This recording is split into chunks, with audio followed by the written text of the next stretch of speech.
True Train 88. This ain't no ordinary ride. We roll with legacy, love, and fire in our bones. Let's go. Hey.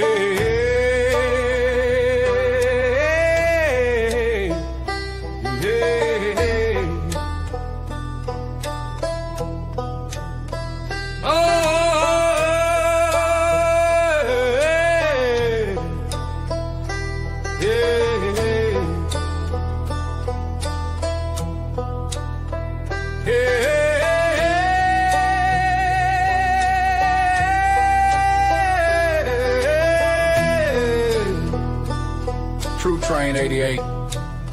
This ain't no ordinary ride.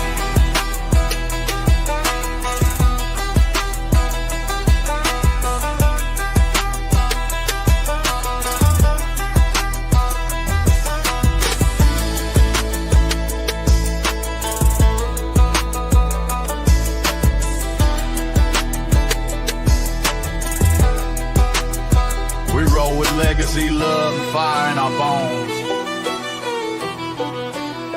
Let's go. Let's go. Boots on the ground, banjo in my hand. True train rolling through this promised land. Chief Mike lit the torch, now sheepdog lead. Matriarch's grace, yeah, that's all we need. Fiddle crying like a spirit in the wind. Bass thumping like the truth setting in. We don't follow trends, we follow the flame. True Train 88, remember the name. True Train 88, rolling through the night, guided by the chief, we're rising to the light. With the matriarch's grace, we stand as one. The power of the sheepdog love, our rising sun. OCO, we gather hearts open wide, Gadoogie in motion, love as a guide. GVUE, we sing to the sky. Holy LSD, joy never dies. Red cardinal flying, wings in the breeze. Banjo strumming like a prayer on his knees. You carry the promise, you carry the flame. In our rising tribe, we call your name. Wide old matriarch, for your sacred way, your generosity lights our day. Your grace is the fire in our tribal dream. Your love flows strong in every stream.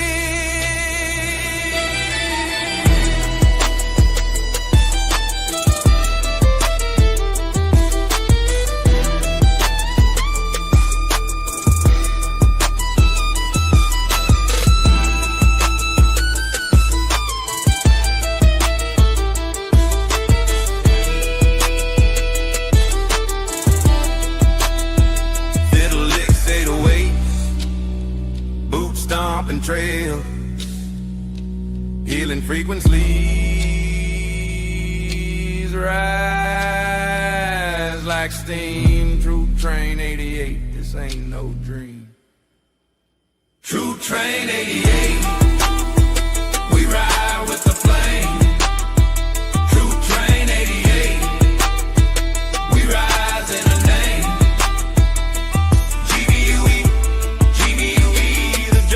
Goes on in the power of love. We are never gone.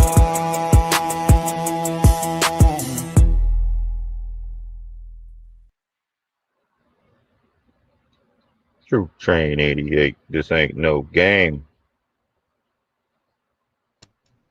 Glad to have everybody here. How was everybody doing tonight? We're doing good from Idaho. We're doing good. That's awesome. It's Idaho. That's right. Everybody's true. Glad to have everybody here. I hope everybody, what's today, Tuesday? Yeah, Tuesday. Hope everybody has some plans to spend some time with some family this week, or maybe themselves, right? Some people just like to be by themselves, right? So I hope everybody takes advantage of this time with their family. And guess what? Can't bring politics into it this year because both parties suck.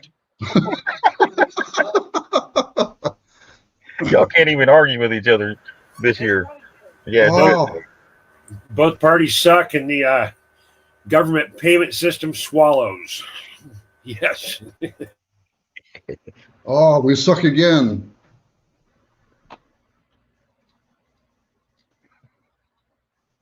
I'm gonna leave that right there.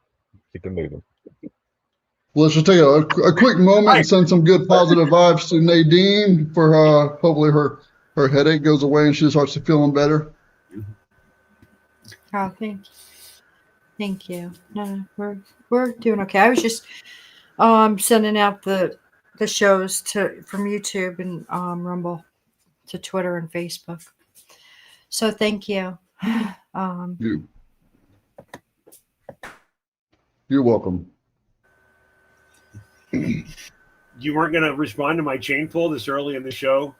No, too early. Maybe later. Sorry, I do my best to stay out of the current affairs stack because I get angry, I get wound up, and I go out and I take it out on the tractor or something and break a fence or whatever.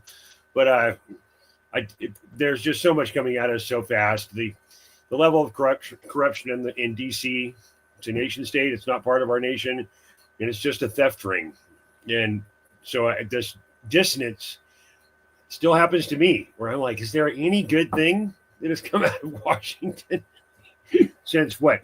Jackson? I think Andrew Jackson was the last guy who really tried to come in and make a massive change. But yes, politics aside, if we're going to talk about the Jedi Code this evening, which is not a political code, by the way. That sounds interesting. We talked about some crazy shit this morning that I don't really want to do on live shows. I'd rather much do it on a personal level because it's not for everybody. Some people just can't handle it. You can't handle the truth. You want the truth? Some people can't handle it, right? So you ordered the code red this morning? Is that what you're telling me? Yeah, we were talking about some pretty deep shit this morning. We were talking about aliens and different. No, I want to hear the Jedi. Well, the Jedis are aliens, right? They're trapped. We want to just dive in. We want to go Jedi first here. Want to do that? Yeah, let's go jump in. Okay. I was talking to Bert about this, and I consider myself to be sort of a mind trick guy, to say the least. I spent a lot of years working in a lot of very tense situations. Durendal lives in this. When the problem is that the systems are down, everybody wants them to be up. Scotty, give me light speed and warp speed in 2 seconds, and we're all dead, kind of stuff. And the Jedi are always calm, cool, and collected. And if you're a Star Wars geek at all, then you know that the Jedi, it doesn't take a 1,000 Jedi. It just takes like one Jedi. So there are two Jedi. The Jedi are like a super powerful. They've got the mind tricks. They can use the Force. They can move objects without physically touching them. They have advanced capabilities, right? Well, I was thinking about how to tie the Jedi into Thanksgiving. So here's my hypothesis. I see that screen up there. Is this what is this you've got, Mike? This is the code. Can you make that bigger? Hang on a minute. See if I can stretch it out.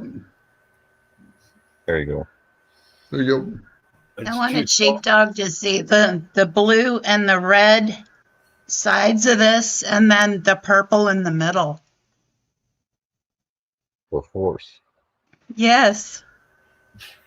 Sheepdog, that's too small for my eyes to read. Can you read that for me? What is the Jedi Code? What's this say? Yeah, I'm kind of.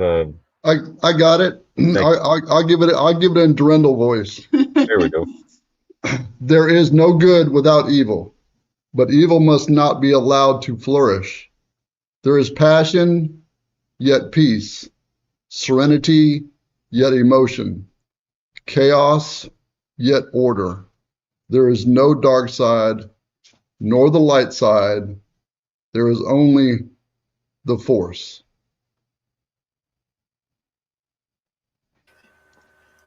In this is very much the same message that, going back however far, when I was doing shows with Mike, and the messages I bring forward most often are about an awakening of sorts, a piece of information that might break some of your understanding. You're standing under the Matrix because we're in it. When you have to send in the Jedi, that's when stuff is going sideways, right? And the Jedi is everything is two things. There's a red and a blue, much as we see, and the purple. I'm a little colorblind, so thank you. I assume that the bottom portion of that was purple, or the Force at least, because that was a different color. But my point is that this is about frequency and engagement and mantra.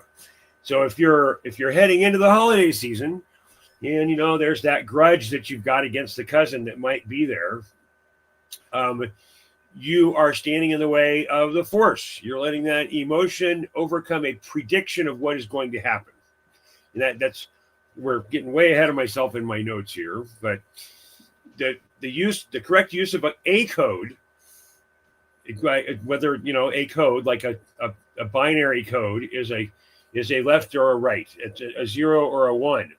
And even though all this quantum stuff we're very deep in it, it's still based on binary code. We are not writing real programs in quantum code. It's just not happening, despite what David would say if he were in the show with us. And if you missed those David shows, go back and watch them. They're very interesting. So here's my hypothesis. Let's start here. What if the American Indians, the indigenous on any given continent, are actually the remnant of the Jedi? Because the whole Star Wars thing, predictive programming, there's a lot of predictive programming out there. It's all the movies, and Star Wars is one of the largest Hollywood productions of its time. I remember waiting in line for the first Star Wars movie on the first day. I'm that old. And do you remember that? Were you in that crew, Mike? I was. Yes, oh yeah, we're that age. So in the theater, I think it was my very first movie in a theater ever. Okay, so that's just even a bigger rock in the pond here about predictive programming. And what is the verbiage, the opening scene of the very first Star Wars movie? What's that text that goes by? What's the description of what we're about to see? In a galaxy far, far away. A long time ago, in a galaxy far, far away, there was a battle between good and evil. The only thing that stood in a hindrance of that evil was a remnant of Jedi. We could just take the whole show down to the Hopi prophecy and do 90 minutes on that right now, but we'll save that for farther into the holiday season. So the Four Winds prophecy from the Hopi is a very hopeful prophecy. So what if the Jedi are the remnant, or the indigenous are the remnant of the Jedi? Dorinda, will you pull up my locals post, because my notes are in there? And on my way, hang on. Yeah, so like there has been some. the Hopi women's hair is just like Princess Leia's. Yeah. Yes. Say that again. The Hopi women's what? Hair. It's like Princess Hair. Leia's, but it's a little different, a little more bigger and stuff, but just like Yeah. Princess Leia. I could probably bring up a picture of that. It's interesting because when I first saw the Hopi woman with her hair that way, I'm like, oh my gosh, that's Princess Leia. And then we're learning about all the frequencies in our hair and the way it's, whichever side of the head you put it on, or both, that you're pulling in all the frequency. I just thought that just drew me into the story even more. Well, Princess Amidala, is the real one that looks exactly like that Hopi, the Hopi Mm-hmm. hairdress that you're talking about. So that's a great catch, Mrs. Sheepdog. Very great catch. Hey, Durandal, hit Control plus 2 more times for me and make that bigger, would you? Okay, so let's go back to what our Jedi Code told us. This is what I did my notes with AI because I was a little behind in getting ready for the show today. It's gotten cold here on the ranch, and that makes everything 3 times harder. So the Jedi Code is a set of principles guiding the Jedi Order, most famously summarized as there is no emotion, there is peace. There is no ignorance, there is knowledge. There is no passion, there is serenity. There is no chaos, there is harmony. There is no death, there is the Force. It's not meant to eliminate emotions or death, but rather to help a Jedi master them and overcome the temptations to the fall to the dark side, which stems from unmastered feelings like fear and anger. The purpose of the code serves as a mental guide for the Jedi to maintain self-control, find inner peace, and act in harmony with the Force, especially in stressful or dangerous situations. The meaning of the lines, the lines of the Jedi Code, and how many are there? What is it, 7? Is that a 7 number? Scroll back up there for me, Durandal. 1, 2, 3, 4, 5, 6. 1, 2, 3, 4. Is it 6 with there as Force? No, it's 5. 1, 2, 3, 4, 5. So there's a handful of edicts, a single limb. That's why there's the dark Force, the dark and the light side. Each one, because there is a Sith code that is the opposite of the Jedi Code. Just so you know. It's the gray code, I think. The gray code for the Jedi is a little bit different, a little bit darker. Yeah. So there is no emotion. For example, there is no emotion, there is peace. Doesn't mean feeling no emotion, but rather controlling the destructive emotions and finding inner peace through discipline. So the application of the Jedi Code is used as a tool to stay centered, reminding the Jedi of their principles like peace, knowledge, harmony, and preventing them from succumbing to fear or anger. If you contrast this with the Sith Code, the Jedi Code aims for self-mastery, while the Sith Code encourages passion and strength as a path to power. So the complexity of this is that the code, its true meaning, has been lost to some over time, leading to the misinterpretations and strict rules that can push a Jedi towards the dark side. So if we look at this from a compare and contrast to what we're going through today, there are things that could pull you away from your Jedi center. You know, and this could be like chasing a credit score. I know a lot of people that hold up their credit score like, well, I've got a great credit score. Well, really? You know, that's a false thing. That's a fiat confidence. Your credit score is a fiat confidence because it's based on a fiat lie. Well, I went to the doctor and I got a wellness check. And he told me that I was probably okay, but I should take this pill just in case. But that is a loss to the Sith. And I'm not slamming people that take prescriptions. I'm not saying that. I take prescriptions. You know, they're just, you know, marijuana and Pabst Blue Ribbon. So I have a different apothecary in my house. I use oils and tinctures and teas and all of those things. So as we look at the teachings that I learned, all of my holistic healing methods are based on very old family documents and pioneering ways and people like Dr. Robert Young, who are the current science. So there has been a resurgence of information around the genetic lines of the indigenous peoples here in the U.S. and in other parts of the world. You know, everybody talks about that. Oh, there's this one tribe that's never engaged with humans. Well, that would be true if we'd never heard of them. But so there have been some recent findings confirming that there is a genetic link between the modern Picurus, the Pueblo people, and ancient inhabitants of the Chaco Canyon using ancient DNA. establishing a strong ancestral connection to the historic New Mexico site. This groundbreaking research also reveals a complex multi-wave migration history from Asia, with evidence of both direct descendants and later migrations back across the Bering Strait, influencing Native American ancestry. So if we look at the link between modern and ancient Pueblo people, there's a strong genetic connection. A recent study found that 13 current members, like today, of the Picuras Pueblo share close genetic links with 16 individuals who lived in or near Chaco Canyon between 1300 and 1500 AD. So 1,000 years ago, basically. This confirmation is through the oral history. Our audience here, the remnant of the Mike Penny audience and our Gandalf audience, the Royal Room audience, all of us here, we all know that there's a big indigenous information pool that we have very little access to. And that is the spoken history that is handed down from generation to generation within the Sweat Lodge and the igloo and the Amazon rainforest structure, whatever they use. I don't know what thatch huts. That would be a thatch hut. So this research provides genetic evidence to support the oral histories and artifacts that long suggested a connection between the Picuras Pueblo and the Chaco Canyon site. The model for the future research, I wouldn't have included this, but I asked AI. The study is presented as a model for equitable scientific compliance. Okay.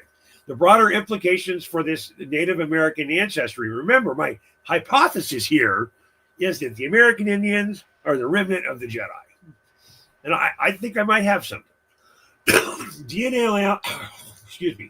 DNA analysis is revealing that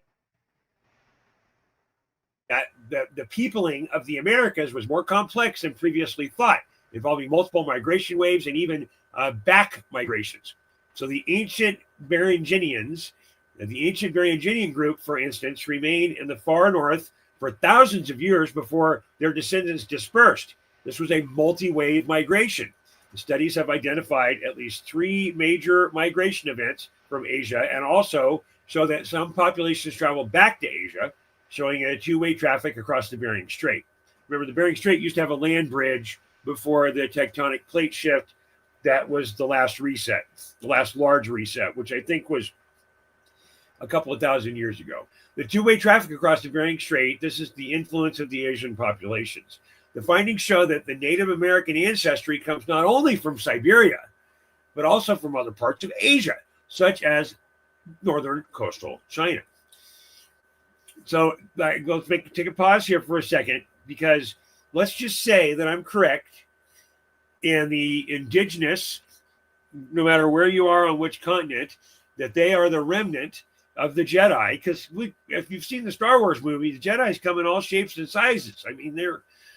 Even that the Rastafarian character wanted to be a Jedi. He didn't have the midichlorians for it. What was that guy's? Jar Jar Binks, that's his name. So my question is, if we're looking at the edicts and mantras that are set forth in the Jedi way, did the Jedi save the settlers? This is my Thanksgiving tie-in. Because what I know of Native American history, which I trust much more than the published history in history books, at least since the McGraw-Hill, when the Maxwells, yes, that Maxwell took over the publishing for our schools, which happened a very long time ago. So did the Indians exhibit Jedi-level traits when they saved the Americans? Because the settlers were going to freaking die on the coast, man. And the Jedi came out of the woods and taught them all sorts of cool stuff. Thanksgiving is not about us treating the American Indians to their first Sizzler dinner. It's about the American Indians saving our asses and teaching us how to survive in some of the harshest in weather you can get in this nation, the New England coast. So did the Jedi, the Indians, save the Native Americans? Well, the Native Americans helped early settlers survive by teaching them crucial survival skills, including how to farm local crops, navigate the land, and hunt. The Wampanoag, for example, taught the Plymouth colonists how to cultivate maize, which is corn, beans and squash, a method known as the Three Sisters, which significantly improved their ability to feed the colony. The Ospey and the Topeka Capital Journal made this statement. Other skills like fishing, identifying edible plants, making tools that were also passed down, proving critical to the settlement survival, according to the National Library of Medicine and Field Museum. Farming. The Wampanoag, particularly for figures like Squanto, taught the Pilgrims how to plant corn, beans, and squash together for a more effective and sustainable harvest. That's called xeriscaping, is what we call that now, by the way. Productive crops that have a waste product to help the next crop. They also shared how to use fish and other natural materials as fertilizer. And the way they taught them was that you'd open the fish up and you would put the maize or the corn seeds in the fish, and then you would bury the fish. And the nitrogen from the fish helped actually keep the corn going, and it protected the harsh weather against the fertilization process of the seeds, allowing the corn to be actually grown. And if you can find heirloom corn, it is a completely different taste than that crap you get out of a can.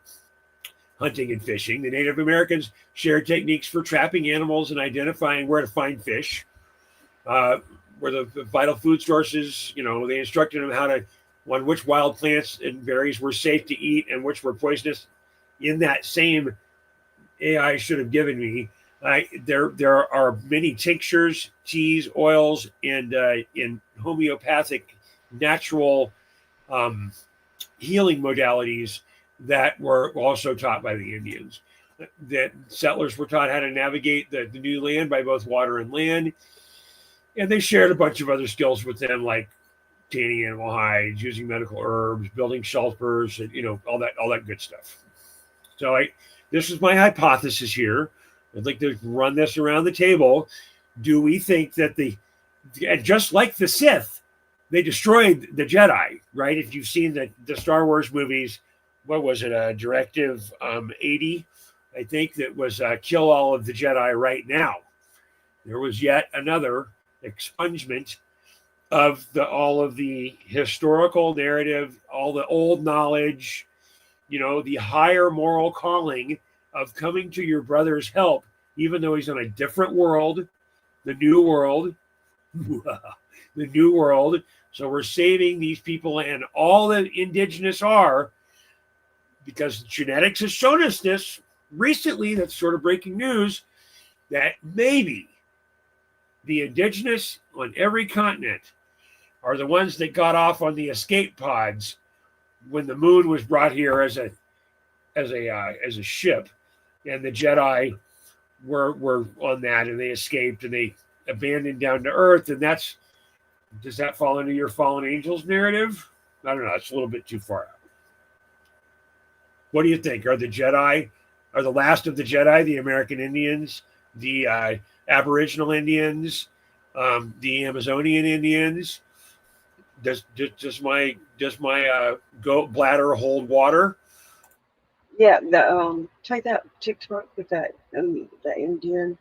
He talks about them having ghost DNA from the Let me pull it Star up. people. Hold on one second. Well, give me a second. Give me some- Send it to me. Yeah, I'm not ready for that. Here, let me pull this up for you real quick. Handoff, so I help you out here.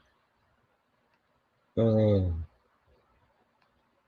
I got a little something on binary code too. It's a little geeky, but maybe it'll enlighten you that the motherboard is also representation of something else too. All right. There it is. So here we go. See the Hopi? Are we on screen? Oh, let me put me on screen here. Yeah, we're on screen. See that? Is that your Jedi? Yeah. So that's Amidala, Princess Amidala, in the that's the smaller buns are the ones that we see in the first movie with Carrie Fisher's character. But Yeah. there's a much wider where the buns are facing forward.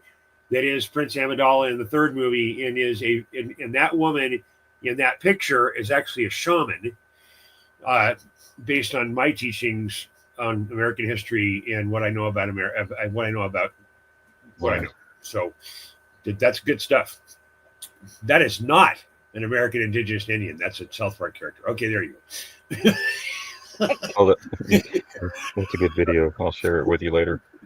Thank you. That's And funny. they stay in the Hopi stay in the Grand Canyon, right? There's off limits to them. She even looks like Carrie Fisher when she was 50. Mm-hmm. Okay, so we'll stay there for a minute. So I want to point a couple of things out.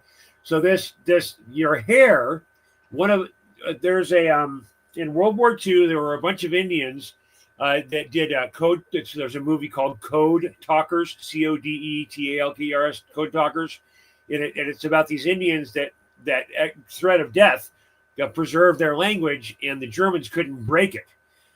Okay, so and when these Indians came into service, they were also using spiritual intuition, a Jedi Force move, to help their code making process. And when they cut their hair in boot camp, they lost the ability. So what you see in this picture, your hair is an antenna, and it feeds your pineal gland. So what has been constructed on either side of this woman's head are actual receiving and transmitting engagements with the aether across her heart chakra. She has a very in the center. You can't see my mouse. In the center of her heart chakra is a transmitting and collating device, and below her ears, those are metal. Those are probably a shiny copper right there. Those are a copper, and the beads in the center are going to be specifically groomed riverstone and pearl. So what's happening is all because her pineal's right in the middle of her head, right above her nose there. Yeah, right there. That's called the light out switch with the sniper. You hit that with a bullet and immediately they are gone. That's your pineal gland. And if you'll notice, there's a Fibonacci sequence that happens between all of these engagements. This is a powerful woman, and she's from Flats tribes, the mountain tribes. They have someone that looks exactly like Amidala, even the face makeup in the third Star Wars movie, however you want to count them, and all of her stuff is facing forward because she's a broadcasting shaman. So this configuration of hair, metals, and jewelry is about receiving information. And the Amidala pick, which I hope you have queued up, is a broadcasting base because she's a ruler.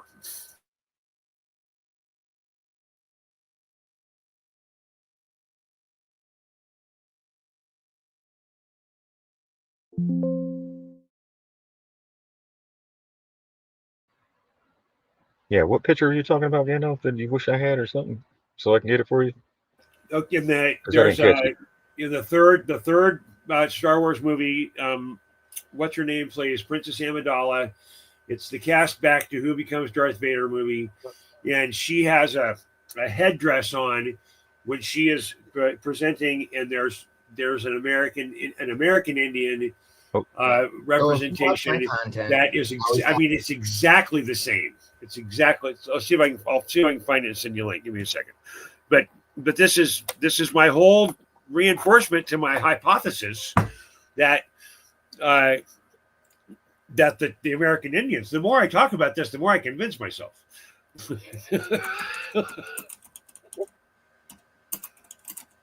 Here you go. The inspiration behind Star Wars Princess Leia's space buns. The inspiration behind space buns hairstyle and Native American women. This is an article from November 6, 2023. Unmarried Hopi women who wore their hair in a squash blossom or buns, which were hair wound around a piece of bone or wood, just like in Flintstones. I found that picture. Right? So now often cardboard. It showcased not only a unique and culturally significant hairstyle, but also a profound connection to the rich traditions and symbolism of the Hopi people. This intrinsic hairstyle was not just a fashion statement, but it was a reflection of the deep-rooted beliefs and customs that permeated Hopi society. The buns were a statement of a woman's unmarried status, fertility, and as well as a readiness for challenging ceremonies. Right. So in the Star Wars franchise, Princess Leia's iconic space buns hairstyle are often credited with being inspired by the squash blossom buns of the Hopi women. Carrie Fisher's buns are characterized by two buns. Everybody's got two buns, right? One of which each Buns are side of the head. buns. What? Buns are Shots fired! buns. Shots fired! So Carrie buns are so she's got two buns, one on each side of the head, and this style does share similarities with traditional hairstyles of some Native American tribes. These hairstyles carry cultural and spiritual significance in various Native American communities, and they are often intertwined with their history and identity. Some Native American women do wear their hair in buns, braids, or other distinctive styles, and it's essential to recognize and respect the cultural significance and diversity of these practices when discussing such similarities, and it's important to approach the subject with cultural awareness. Cultural appreciation, when done respectfully, involves acknowledging and learning about different cultures and their practices while giving credit to their origins and meanings. It's important to engage in meaningful dialogue and education about cultural diversity, borrowing and inspiration in popular culture to promote understanding and respect for the heritage of all communities, including the Native American cultures, right? So over in the private chat, I sent you a link for a pic. I got it. Hang on. Okay. Right. Yeah, you'll kick him off if you do that. Just hang on a second. Okay. You want to All right. grab it, sheepdog? Yeah, let me pull this up for you. Well, hold on. Is this what you're talking about, Gandalf? Yeah, there's one that is sort of is that the bun around her head? Yeah. That's so that one is a Hollywood farce. It should be there's like almost dreidels. If you look in the Hasidic community, the very old Noahistic Jewish community, there's a dreidel, and it's the same representation of the hair as a spirit swirling antenna. If you look over in the private chat, Sheepdog, I sent you a link. Yeah. It should share. We got it here too. We could pull it up. We I already got have it. I got it. Hang on. Yeah. There you go. There you There go. you go. That's You the got one. it. That's the Juan right there. That's the lawnmower, the Juan. So this He is looks like this a Joker. Wow. So this is Like a jester. Asian. This is Asian descent. Okay, this is Mongolia, which is Upper Asia into Russia, Eurasia, but this is also a look. There are metal. There's metal at the bottom. Those are scrolls that are the one on the left. Those are scrolls that are supposed to be the edicts of nation. If you know your Star Wars lore, if you look over to the one on the other side, there are many similarities here. So when we talk about predictive programming, this is what you would see in a ceremony that might include the Pindar. We want to go back to that Pindar show we did 2 years ago now. So this is the iconography, the dressage, the dressing, the ornamenture of the secret societies. If you ever watched the movie Eyes Wide Shut, which I did not, I'm not going to suscept my soul to that level of pornography, but I saw some clips, and this is what happens. There are masks. There's face painting. There are rituals, just like in the American Indian universe, and the Mongolian Indians, and the Sherpas, and all the peoples that have been around, passing verbal history from generation to generation. I know how to work on a tractor because my grandfather taught me how to work on a tractor, and I have a 60-year-old tractor, so it all works out just fine. This is the part of the knowledge that I was given to help me later in life, and guess what? It helps me today. So that I did ask AI for some notes regarding this, but those notes were driven by the things that I was asking for. So the iconography, the dressing, all of the pieces that are engaged with this make up a spiritual engagement, and this all ties in. The Hopi are the American Indians that are at the tip of the prophecy spear. But the Cherokee also have quite a bit to say about this. You know, they actually had 13 nations and nation states within the Cherokee environment. They had a library of their Congress. They had a common language and they had a common token. That's why the Cherokee had to be erased. So in finding Cherokee ornamenture around this and the prophecies of the Cherokee is almost impossible to find. It was all erased. So, but yes, that's the picture that I'm talking about. All these pieces have meaning. Look at the gold that's over her head, capturing. It's like a skull cap, fixing your pineal engagement, harmonizing your thoughts, and then allowing the production and transmission of those thoughts to others. Maybe Yeah, it looks like the ovaries. Or the Jedi. Yeah. It's like a representation of the ovaries. You see how the tubes go to the left and the tube goes to the right, the female part, right? It's also the justice pendulum, the scales, Lady Justice, right? She And I goes wonder in if this look is the 20%. I'm single and ready to mingle look. Yeah,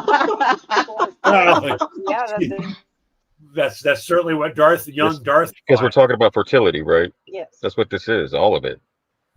the It's pendulum. partially fertility. Fertility is ingrained. Fertility for crops, fertility for furthering the organization of your tribe. You know, we talk about, look, my family's from Arkansas. Marrying your cousin is about the third, fourth, or fifth rule, because that might be the only people that you've ever seen. One of the things that the Cherokee and the Hopi did very effectively is that they would trade sires with their horses, their cows, and their women. And in the Indian society, American Indian society, if you want to get divorced and you're a woman, you literally just put all your guys' shit outside of the teepee, and the entire community knows you're done. So the force of female power, the Gaia, the harmony of this ovarian harmony, right? I see. Yes, it is about reproduction for people, plants, and animals. Yes. Yeah, women will still put your clothes out on the driveway and light them on fire and call the cops. So that shit's still taking place. And the That was people my don't even first realize, life. the women don't even realize why they're doing it. It's probably because it's in your DNA. That was Yeah, my That's right. first. because you've given chance after chance after a chance, and then it's like no change. It's like, all right, sorry, mofo. I explained this to you. We've talked, and then all of a sudden one night you come home and your stuff is outside. So it's no. There's been thought behind it. It doesn't just happen. Sometimes it will, but most of the time it does not just happen. I'll take your word for it. Well, this conversation changed, didn't it? Yeah, Nadine's ready for that. Well, she Yeah, she has is. to know. experienced. Hey, I know how it goes, and it's like it's not always. There's been chance after chance after chance most of the time, so it's not like we're all just no. Yeah, you even yeah. There's a lightsaber joke, but I'm not going to make it.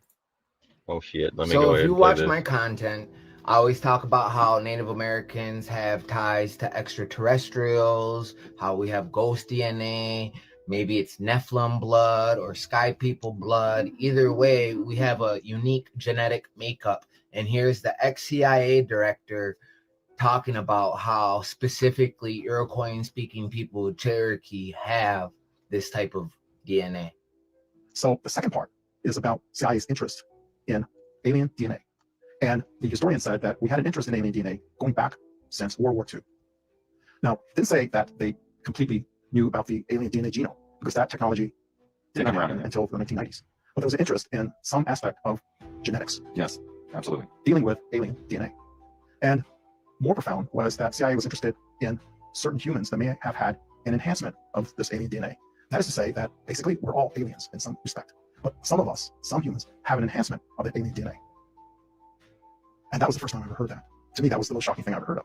I didn't know that. Why were they so interested in the DNA of extraterrestrials and the DNA of humans that may contain extraterrestrials for maybe enhancements? I don't know. There's a cognizance, I believe, within the intelligence community, particularly CIA, that there are humans among us that might be more extraterrestrial than human.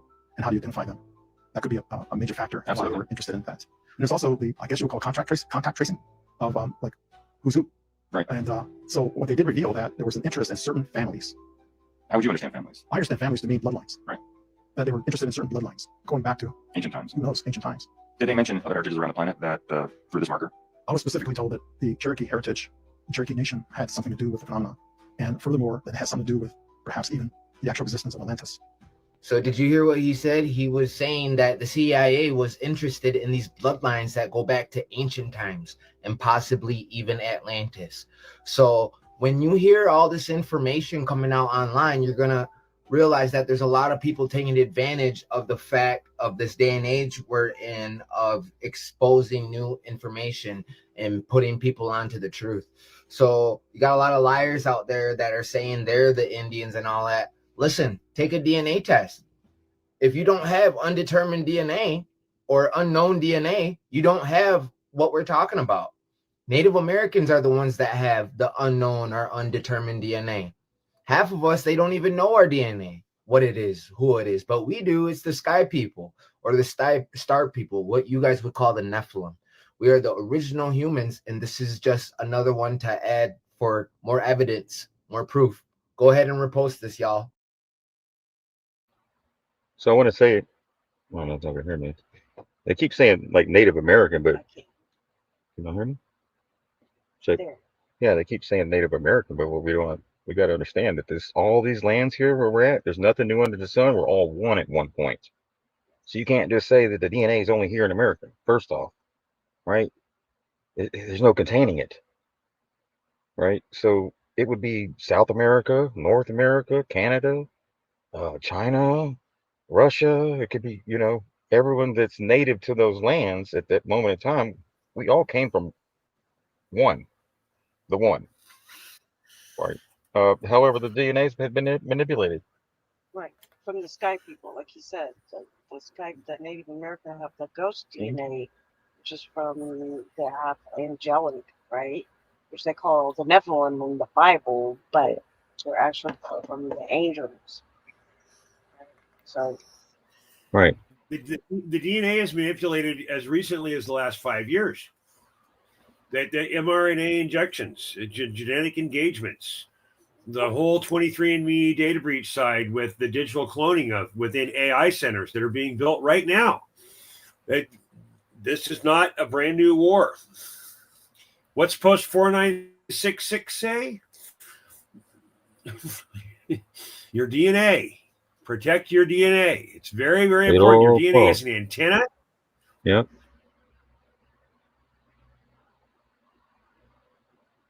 And they're wanting to give you to give up your DNA also to be healed of cancer through AI. I mean, technology can do some amazing things, but at what cost is it going to do? And in whose hands? Larry Ellison? Or do you trust that dude? Right.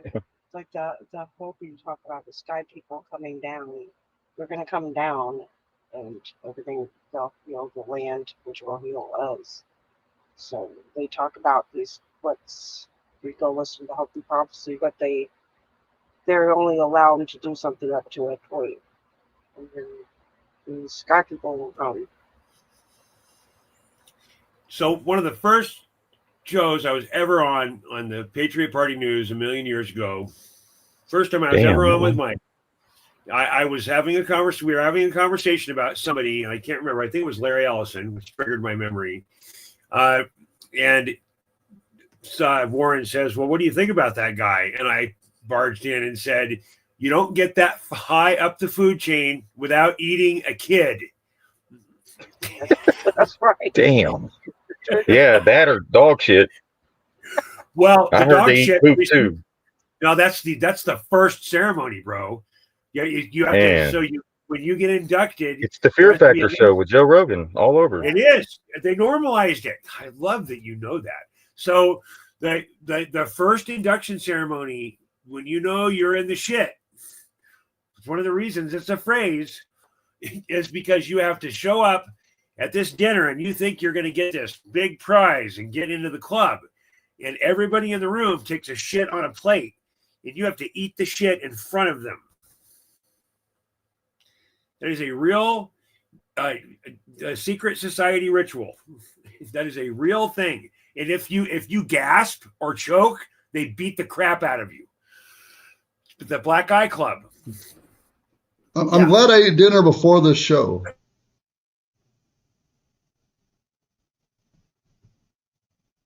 It's definitely one way to get the parasites. Like, they know the parasites are in you. Oof, that's terrible. That's your first meeting with these idiots? Well, I don't know about the first, but along the journey, the first one is really nice. It's like the saying, right? When you go politicians and they tell you they're going to do all this great shit for you, then you vote for them and they do opposite. That's what's going on. That same shit. So the first meeting is the cash the check meeting. That's when they come to you and say, well, we're going to put you on TV, or we're going to put you in DC, or we're going to put you in the C-suite, Like or we're going to put you on the Bitcoin train. Like when Satan took Jesus to the mountain and said, I give you all this, because even the devil can bless you. Yes, that's the second of the 3 challenges. That is correct. So I love that you know that. So the first meeting is about the check. There's an old joke that I'll tell that will encompass all of this. There was once a man who was walking across the street, and against all of the laws of the universe, he was struck dead by a roving bus. So he comes up to the gates of St. Peter, and St. Peter says, dude, you're not supposed to be here. You're not scheduled to be here for quite some time, as a matter of fact. So you get the choice that very few get. You can choose. You want to go to heaven or you want to go to hell?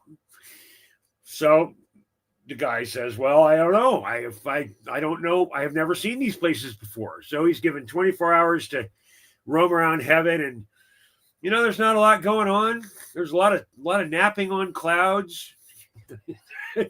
It's not exactly a 24-hour action joint, and there's no darkness.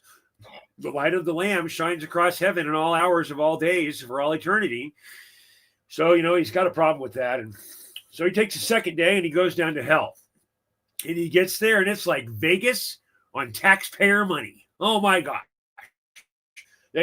Everything you want, every debauchery, everything you've ever desired is immediately in front of you.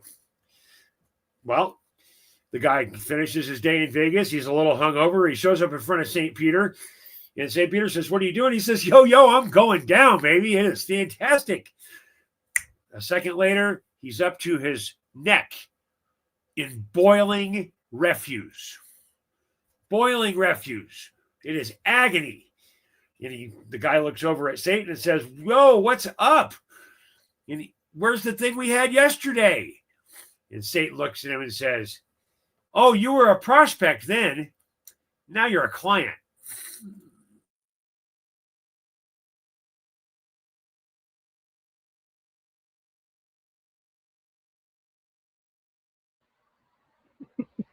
So, Yeah. remember that one with the voting? It was like that. Yeah. So it's like, the Bohemian Grove thing. What do you think they're doing there to those guys? In order to get them contracts, they got to do this game called Pagan. I don't know if anybody, it's called Pagan, right? You got to lose your virginity somewhere if you're a man, somewhere because if that's been tampered with, you can't be king. Yeah, that rapper talks about that. Oh. Yeah, there's probably a green, if they diddled your diddler, green proboscis. Yeah, you go to Bohemian Grove and then out comes P. Diddy.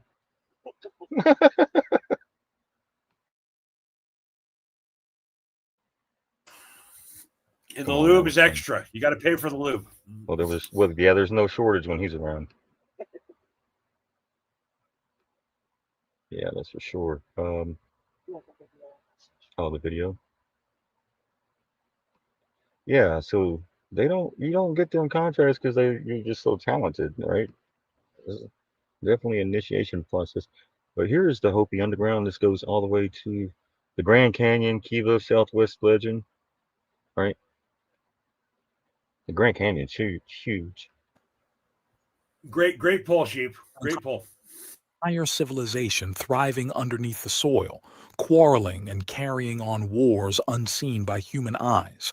What if your own ancestors emerged from the earth itself, guided by divine beings and mythic birds? According to the oral history of the Hopi nation, this fantastical scenario is precisely what occurred countless seasons ago. Back then, their forefathers were not the noble stewards of the vivid mesa landscapes found in Arizona today. Rather, they inhabited a strange subterranean realm deep below the ground.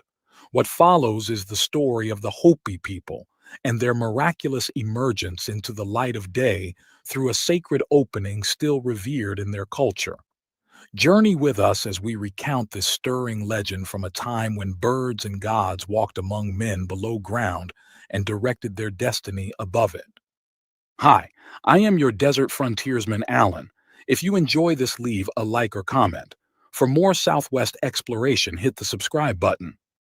The oral history of the Hopi people stretches back countless generations. In the time of their grandfathers' grandfathers, the Hopi ancestors all lived together underground in the center of the earth. Life was more harmonious then.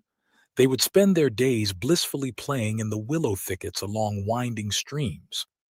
But over many seasons and snows, discontent festered among the people. Quarrels broke out frequently. Game animals grew impossibly scarce, leading to rampant hunger. Crops withered no matter how diligently they were tended. Strange sicknesses claimed the lives of Hopi children at alarming rates. Meanwhile, wars between rival tribes under the earth were nearly endless. Warriors would return to the villages wounded and empty-handed. As life deteriorated, the elders held council meetings to try to ease their people's suffering, but nothing improved. Finally, the most ancient and venerated chief called a council of all the good people that remained. In attendance were divine beings like Spider-Woman, the nurturing Earth Mother, as well as the fierce twin war gods Pukong Hoya and Balunga Hoya. The elder chief solemnly addressed the grim assembly, saying, "For too many moons..." So when they say Spider Woman, you're thinking Charlotte's Web, Remember? She had all those little the babies. and the net, DNET, the net. And that is when What a spider. So that's the net. It's the mother. Spider Woman, woman. It's yeah, like a that's spider. They describe things in nature to describe what they seen what the indigenous in the talk about unseen. the net. The net, right? So I just wanted to remember. Well, wait. Before you go on, Interesting. if you look around that That's council, you interesting. can tell by the headdresses. You can tell by the headdresses how many men there The are. elder chief solemnly addressed the grim assembly, saying, "For too many moons we have only filled the air with empty words and complaints, rather than meaningfully acting to change our situation. If there is another world above us, it cannot possibly be more unfriendly or harsh than our current existence here. The time has come to send a scout to investigate if there is a better place we can migrate to." The council agreed to use their sacred magical powers to shape a small bird named Matsni from a mixture of water and clay. Brought to life via their songs and prayers, the tiny bird loyally asked how it could serve them. The elder instructed Matsni to fly up through the darkness as high as possible beyond their sun to search diligently for an entrance to the upper world. Flapping its new wings mightily, Matsni swiftly departed. As the people anxiously awaited their scout's return, the chiefs finalized a contingency plan to deal with the evil ones. If there was indeed a new world they could move to, they would cause a great flood to exterminate their sworn enemies, along with giant serpents that would devour any other dissenters. Eventually, Matsni returned completely exhausted, despairing that it was too tiny and weak to locate any upper world openings. So the council created another bird, the larger, brawnier mockingbird, indestructible and fearless. The mockingbird soared ever higher through the gloom until it miraculously discovered a small opening. Passing through, it found itself emerging into what is now called the Grand Canyon, surrounded by beauty. When the jubilant mockingbird related its incredible discovery, The crier chief rapidly spread the word that all good people must prepare to migrate to this new land of promise in 4 days' time. On the fated morning, the entire nation gathered beneath the precious opening that led outside their gloomy underground domain. The wise chiefs transformed a pine seed into a towering tree, but found it too frail to bear much weight. They attempted this process twice more, but still the trees were not sturdy enough for the entire tribe. Finally, Spider-Woman and the fierce war god scrambled up the intertwined pines and out the opening. As members of the spiritual underworld entered the towering Great Canyon, they were each assigned a place and language by the mocking bird. Some were designated as Navajo and given the Navajo tongue. Others became Hopi and were granted the Hopi language. This mythical bird granted not just Native American tribes their lands and languages, but all peoples across the world, including white Europeans.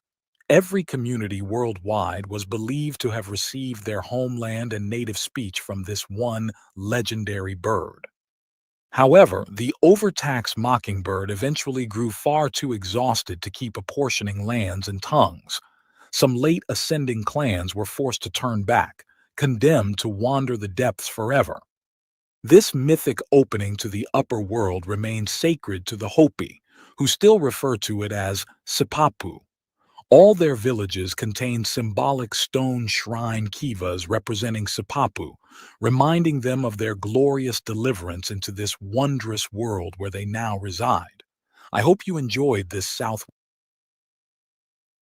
So all that is in the physical, but it's also in the spiritual, right? They had to plant the pine. Why was it a pine? The pineal that took them to the upper where the light is, through the little portal, the hole, right? It showed you the circle. I mean, it's not, but spiritually speaking, it's all the same language, right? Is what they're trying to. Yes. But they say it in a way in the physical, just like the Bible, Physical. just like in the Bible, right? Yeah. He took water and clay. So that's what they just said in this video as well, right? So the Spider Woman is the only female character in the council, and her representation is a link to Gaia, as is best known in our current terminology, or to Mother Earth, or whatever it may be. And it's interesting. That's a really good representation of that history as spoken by the Hopi. Well done, Sheepdog. The female engagement must be balanced into the male. There's a quote from the center of the Cherokee Nation that is a demanding judgment of having wise female counsel in the circle of elders. And there's only one woman, and she is the Spider Woman. So it's about a link, because man cannot engage because man is by violence, and women, and a woman is by birth. It goes back to that uterine headdress that you were pointing out, I don't know, 22 minutes ago, Sheepdog. So it all ties together. You see in that graphic that we have right in front of us, that's the Spider Woman on the right. You can tell because she has a different headdress and she has wider hips. And the one to the left is the one who is the leader of council and the lead warrior. And yes, they are flying to the pine tree, flying to the pineal. It's exactly correct. Sorry to barge in. Yeah, so we took Spider-Woman and did what? Made it Spider-Man, right? Put him in a red and blue outfit, the red and blue, right? But that's the Christ. The man is Christ. The woman is the assembly of the church. That's the creator, co-creators. There was even a movie that's Into the Spider-Verse, which is 7 different versions of Spider-Man, or 6, if I recall, watching that with my now 24-year-old son when it came out when he was a teen. I didn't even thought about this Spider-Man, Spider-Woman, red blue thing. Well, wow. Mario Brothers, Superman, they all represent the JC, the Jesus Christ figure, in the Freemasonry, right? Magnetism, electricity, and magnetism, red and blue, like on a magnet. North Pole, South Pole. Right. Negative, positive. The indigenous have a story about the Spider Woman as well. how she wove the net, kind of like in Yeah, kind of tell you in because the wisdom comes from a woman, the from the energy is what I'm saying. Not like Charlotte's Web, right? right. And she had all Hmm. the children and then left it to Wilbur to take care of. She made all Wilbur. those signs in Hmm. the web. Yeah, Yeah. yeah. That's Ethernet Yes. and the ether, right? So they had to climb the damn pine right into enlightenment. They had to come from the bottom world to the upper. They had to go right, and then So boom. we talked about the Jedi Code. Right? So there's a thing in the Cherokee universe and the Hopi universe where if you want to become a shaman, you have to progress through the 33 steps. There are That's 33 funny because vertebrae. and bird equals 33 in gematria. I just love this show. What a great show. So I did not expect it to go this way when I was making my notes earlier. I just love this. So what you're supposed to do if you're a shaman is to become a shaman is that you sit in the sweat lodge and you take what we would consider to be psychedelics in one form or another, depending on the toxicity. And I have lodged the sweat in my day. It is it's probably the healthiest thing you can possibly do for your body. You have to go through 33 steps of engagement before you can be deemed a shaman under the legal architecture of the Cherokee before they were demolished and disbanded. The Cherokee had their own library. They had 13 nation states. They had an entire society that was a slap across the middle of America. And the history that we read will tell you that the Cherokee were only in a couple of places. That's not true. So it's just not true. So the 33-point engagement, everything is two things. We looked at the Jedi Code earlier, and peace is violence, and less controlled under emotional set.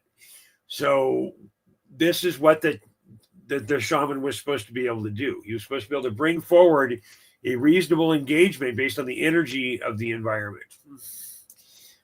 In this all, the iconography, the dressage, everything. And I know dressage is a horse term. I have horses, but it also is about us as the beasts of burden in the emotional realm that we live within. But I keep going, sheepdog. I'll stop barging in. Well, probably not stop barging in, but Now the door stays open, so you don't have to worry about barging in. But here we go, right? Celtics, right? Larry Bird. Bird equals 33. What are the odds? How did he know that? Oh, because they go through the initiation process, right? They know all this stuff. Magic Johnson. So you could look. So when I seen this, I was like, what? I wonder if he knows that in gematria, bird equals 33. Right? So this Celtics. It's all, no matter what the mythology or Right. whatever the genre, it's all the same.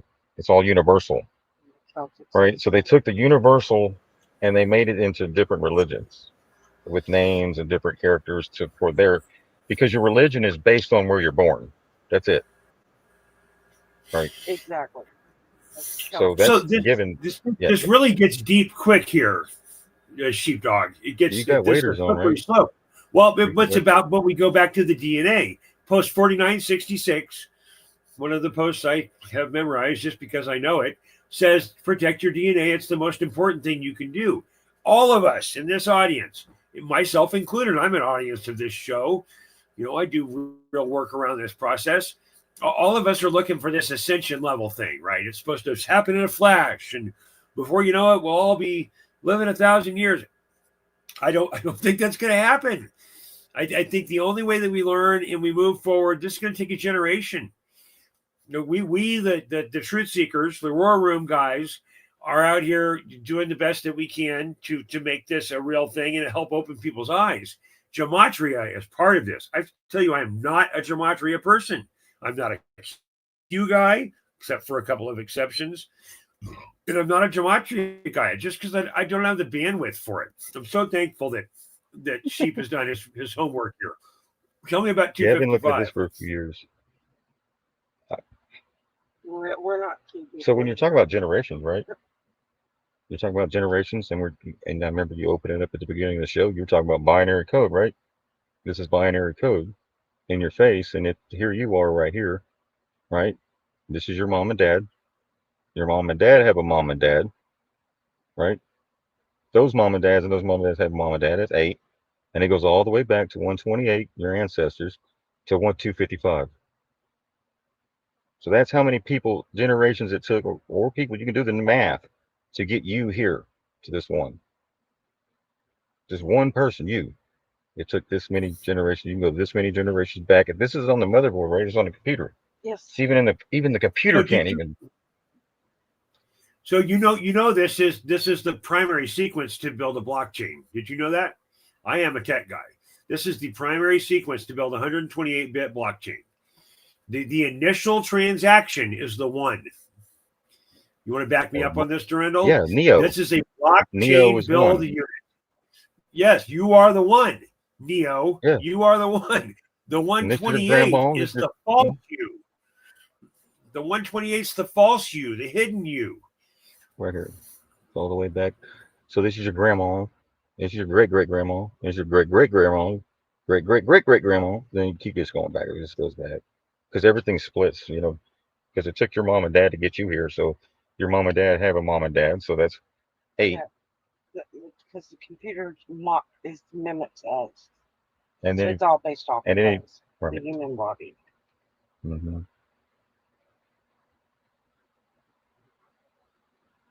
8, 9, 10, 11. Yeah. Like I said, we're the original computer. 55. We're the quantum computer. An on switch means a 1, and an off switch means a 0. Now is a good time to mention that a single transistor is what's known as a bit, which stands for binary digit. Bitcoin. A byte is 8 of these bits in a row, which means any number between 0 and 255. So if binary is just a system of counting, what do people mean when they explain how to spell things in binary? Well, what they really mean is how to spell things with ASCII. The American Standard Code for Information Interchange is a way to convert a computer's data, which can only be in numbers, and turn it into letters for humans to have an easier time to work with. ASCII simply assigns a character to each value represented by a byte of binary.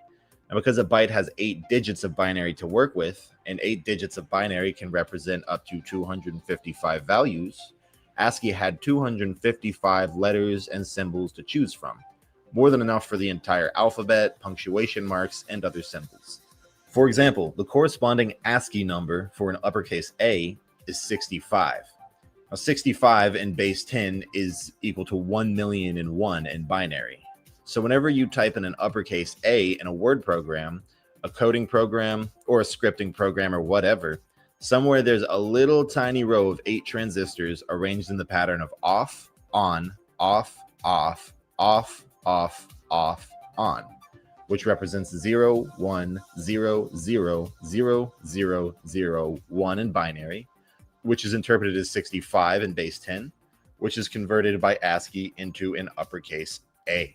You're likely starting to get a feel for the staggering amount of transistors required to write something as simple as a Facebook status, let alone all the different coding that your computer has to do to make the screen light up, play games, calculate massive values, and so on. Well, long before we got to the point where your phone can play 3-dimensional games, it became clear that numbers as high as 255 just weren't going to cut it. Regardless of how many bytes we had, and it was a lot, even adding 4 fully active bytes together could only get a number as high as 1020. To solve this problem, 1020 is 10 and 2. Mickey Mouse clock. 10, 20, 10 and 2. I don't know.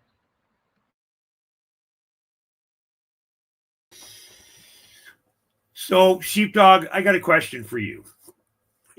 I know you do this thing on Telegram in the morning, and I'm not on Telegram. I don't have the bandwidth for it. But Sheepdog's team does a great job. And what's that Telegram channel? Is that the Roar Room? Is that right? Yeah. Mm-hmm. Same name as the show. Okay. So I'm assuming that you guys have covered the digital cloning thing, right? And I tried to throw some of this into the chat. There's here, let me do this here. A digital clone, also called a digital twin or an AI avatar, DT, is an Donald Trump. interactive technology. Okay. The twins. I mean, The- Gemini. Come on, man. It's all connected. I can't help it. Yes. It's all a big rope. It's all a big chain pull.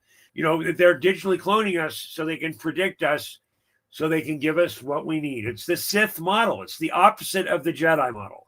The Jedi model is stand back, take a breath, use the Force.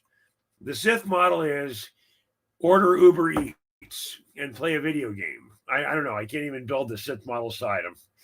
But this is what it's based on. You're exactly right. It's about binary information. All this AI crap, it's still built on binary engagement because we are the processor.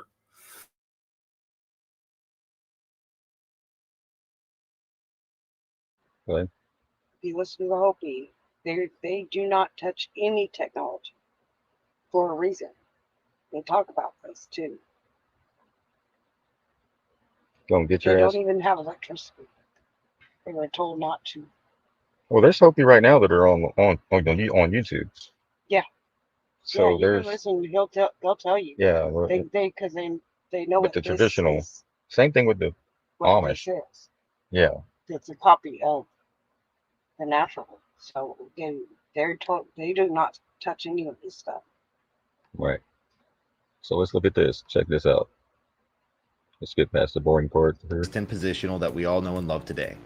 Tally marks are the simplest counting system imaginable. However many things you have, you put down that many marks, easy as pie, but not very efficient.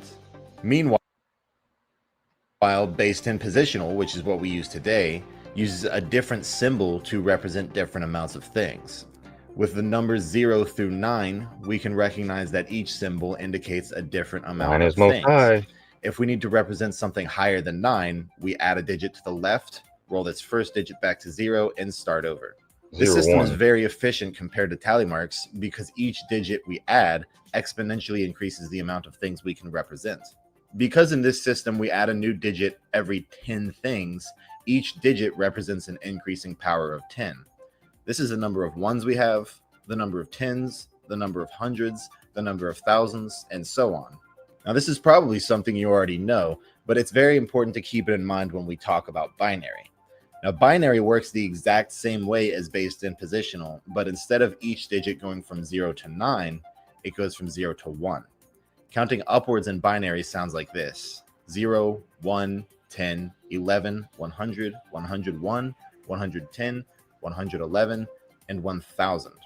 Because each digit of binary has only 2 values and not 10, each additional digit represents an increasing power of 2 rather than an increasing power of 10. So this is the number of ones we have, the number of 2s, 4s, 8s, 16s, 32s, 64s, 128s, and so on. Not nearly as efficient as base 10, but exponentially more efficient than tally marks. Literally. So now that we know how binary works, let's talk about computers. Why did the first computer creators, as wise and intelligent as they are, waste their time with such an ineffective system of counting?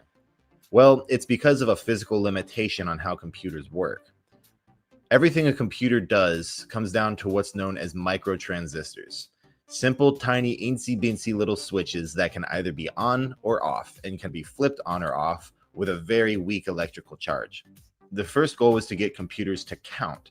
And to get them to count by using these switches, we could use the tally system, meaning the number of on switches equals the number of things we have, or we could use the much more efficient system of binary, where each switch represents a digit of binary. 8 transistors using the tally system could represent a number as large as 8 by turning all of them on. With binary, we can represent a number as high as 255. An on switch means a 1, and an off switch means a 0. Now is a good time to mention that a single transistor is what's known as a bit, which stands for binary digit. A byte is 8 of these bits in a row, which means any number between 0 and 255. So if binary is just a system of counting, what do people mean when they explain how to spell things in binary? Well, what they really mean is how to spell things with ASCII. The American Standard Code for Information Interchange is a way to convert a computer's data, which can only be in numbers, and turn it into letters for humans to have an easier time to work with. ASCII simply assigns a character to each value represented by a... You want to send a coded message to somebody? Do that. And then have them decode it. 01001010, 01001011, so on and so on. And there's And the a tally thing is shocking- also, yeah, good. There's a shocking similarity to Morse code in the center of this as well. Yeah.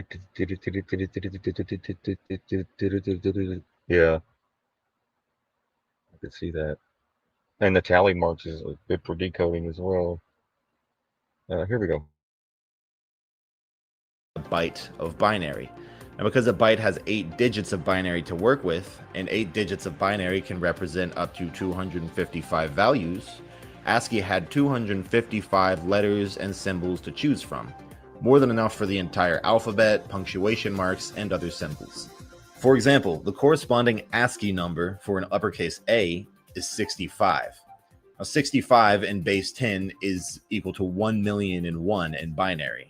So whenever you type in an uppercase A in a word program, a coding program, or a scripting program, or whatever, somewhere there's a little tiny row of 8 transistors arranged in the pattern of off, on, off, off, off, off, off, on, which represents 0, 1, 0, 0, 0, 0, 0, 1 in binary, which is interpreted as 65 in base 10, which is converted by ASCII into an uppercase A.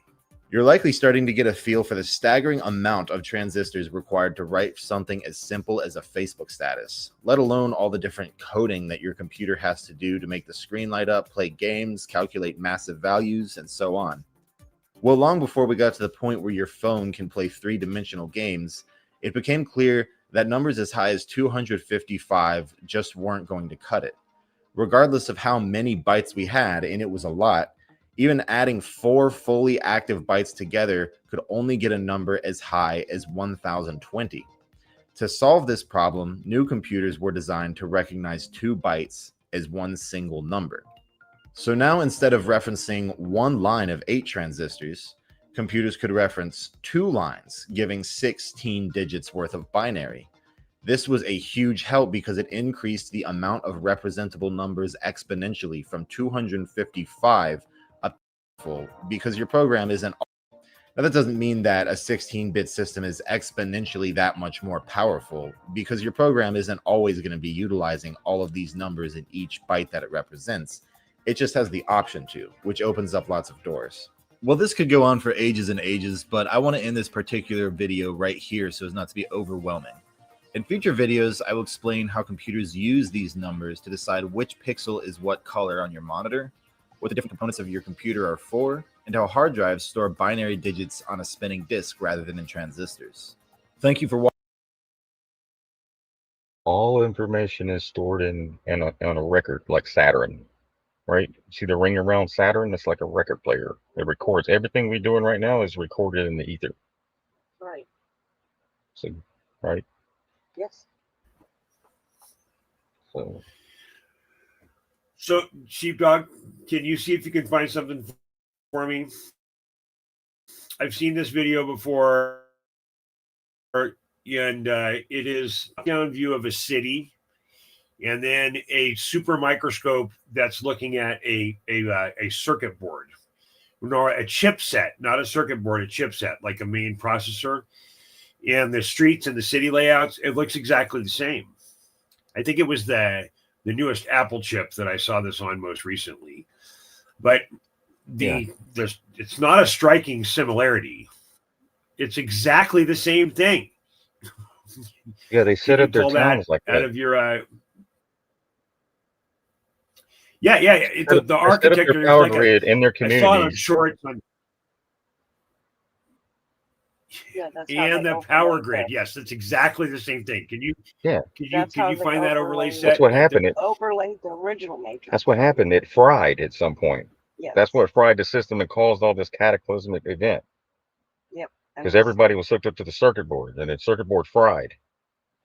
Right, and that's what the hope is going to happen again. And they're saying it's going to happen again, right? That's well, why the they're trying to technology blame it on sunspots. right, solar flash or They're whatever. trying to blame it on all that crap. Yeah. Right. Mm-hmm. Like if you look at the movies, they tell you it's EMP or some shit, right? When you so electromagnetic pulse is only EMP is only going to work in it. Well, right now it will work very well because everyone is lost without their phone. If you go back to the pictorial history of the Tartarian era, which we can find in like the fairs and all the world fairs, especially in the late 1800s and the early aughts in the 1900s, all of the energy was wireless and all of the information was wired. So it's exactly the opposite of what we have right now. So I don't know what happened, but the melted realm is exactly where I'm heading. But there was an energy event of some sort that. Okay, let me back up a second before Sheepdog hits us with the exactly right video because he's so good at this. And we are not the most advanced society to live in our realm in the last 500 years. I am convinced of this. After 10 years of research down this line, I'm absolutely convinced of this. We can't go in the Grand Canyon. We've already covered that today. But there was an energy event that happened that was a realm-changing event, and it erased our previous society. And the reason is all the buildings were included in the Matrix. So the bricks themselves were batteries. Just this last week, I saw someone saying, oh, we have bricks as batteries now. There is no new technology. Elon Musk is resurrecting hidden technology. That's the Boring Company is going to suddenly have millions of miles of a high-speed train out of nowhere. And that is a resurgence from our old technology. So what happened? I don't know. I think it might have happened as recently as 1860. There you go. That's perfect.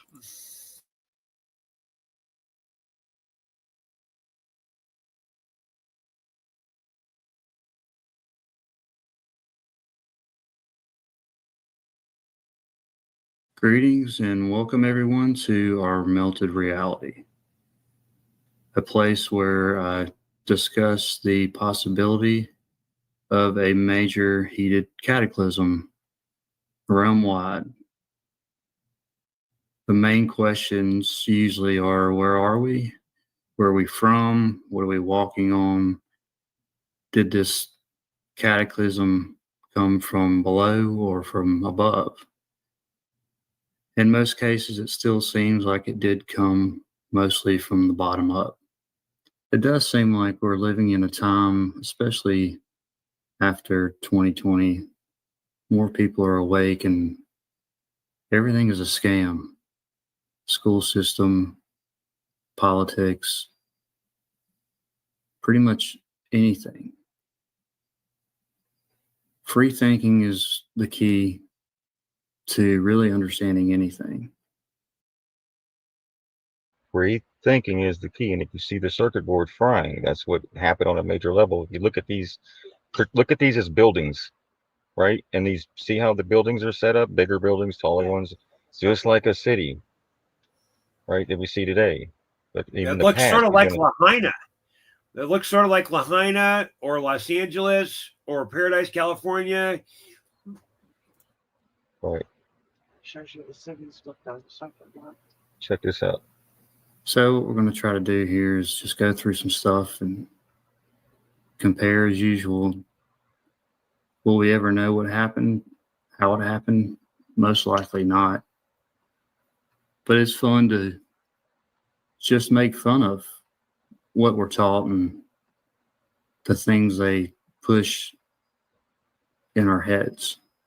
Seems like there's some kind of electrical current event. Everything was circuit board like, and it fried. That's still playing? Don't know how or who or when, but it does seem recent. All right, let me go back right here. Because see the board, Mhm. right? Motherboard. And they were by the water, just like our data centers have to be by the water, don't they? And take a lot of water.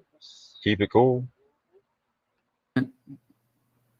Everything was circuit board like, and it fried. Don't know how or who or when, but it does seem recent. Maybe 300 years ago or so. But there's so many examples of from different people and all combining together their thoughts, pictures, videos, and trying to get closer to some kind of conclusion of what happened. But no matter what, if you're looking on Google Earth, pictures from airplanes or whatever, it seems like this whole place was a motherboard. Who's controlling it? Who destroyed it? What destroyed it? That's a whole nother conversation. I appreciate everybody being here, and thank you.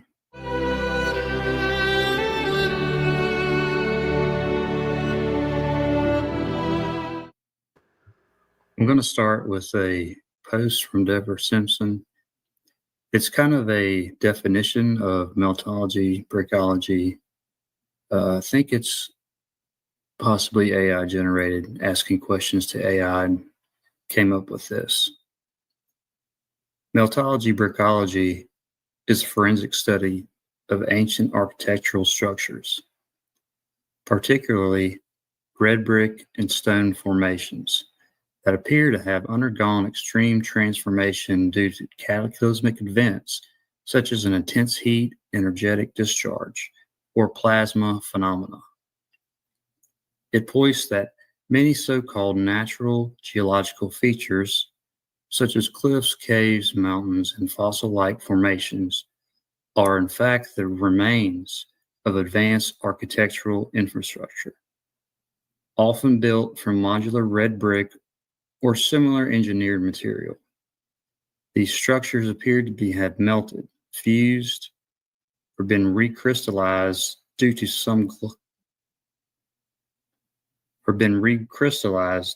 some massive worldwide event. Often theorized as an EMP-like energetic overload of Earth's electrical system, what researchers refer to as the motherboard Earth. Brickology, meltology focuses on the thermal deformation of these red brick structures, warping, sagging, bubbling, vitrification, glass-like surfaces. Bricks that appear to have turned to stone or fossilized. Heat-shattered vaults, arches, spires, and facades embedded in cliff faces.